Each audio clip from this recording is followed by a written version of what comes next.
क्या आपने कभी बहुत देर तक एक ही स्थिति में बैठकर अपने पैर में अजीब सी झंझनाहट महसूस की है?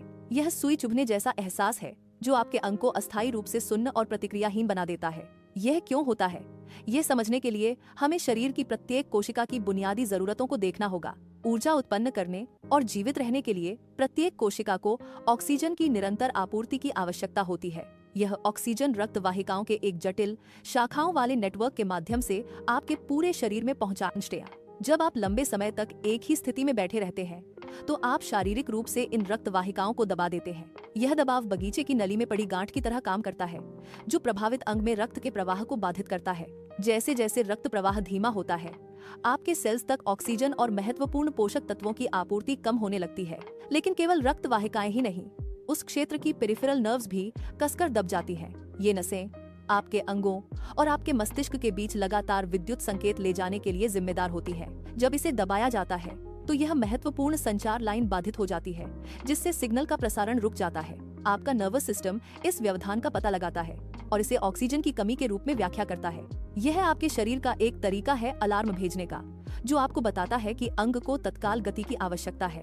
जब आप अंततः अपनी मुद्रा बदलते हैं तो नसों और रक्त वाहिकाओं पर पड़ने वाला शारीरिक दबाव अचानक समाप्त हो जाता है। जैसे ही दबाव हटता है, जो नसें सुप्त अवस्था में थीं, वे अचानक एक साथ विद्युत संकेत भेजना शुरू कर देती है।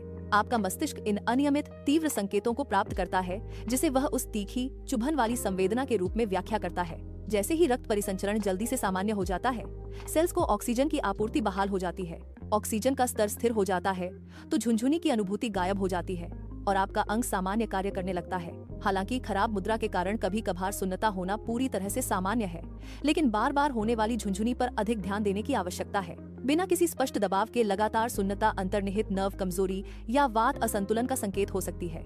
आयुर्वेद में इसका उपचार हर्बल तेलों से नियमित स्थानीय मालिश के माध्यम से वात को संतुलित करके किया जाता है। क्षीरबला जैसे तेलों का उपयोग करने से नसों को पोषण देने और क्षेत्र में किसी भी सूक्ष्म रुकावट को दूर करने में मदद मिल सकती है। यदि आपको जोड़ों या मांसपेशियों में जकड़न महसूस होती है तो गुनगुना महानारायण तेल रक्त संचार में सुधार कर सकता है और राहत प्रदान कर सकता है। आधुनिक विज्ञान अक्सर पुरानी या बार बार होने वाली झुनझुनी को विटामिन B12 जैसे आवश्यक पोषक तत्वों की कमी से जोड़ता है। अपने दैनिक भोजन में गाय का दूध, शुद्ध घी, तिल और सूखे मेवे जैसे पारंपरिक मुख्य खाद्य पदार्थों को शामिल करें। ये खाद्य पदार्थ शरीर को मजबूत बनाने और तंत्रिका कार्य को प्रभावित करने वाली कमियों को रोकने के लिए उत्कृष्ट है। साथ ही ठंडे, सूखे या अत्यधिक प्रोसेस्ड जंक फूड के अधिक सेवन से बचने का प्रयास करें। ये चीजें आंतरिक रुकावटों को बढ़ा सकती हैं और आपके सिस्टम के भीतर वात दोष को बढ़ा सकती है। काम करते समय सुन्नता से बचने के लिए दिन भर में बार बार अपने शरीर को हिलाने की आदत डालें।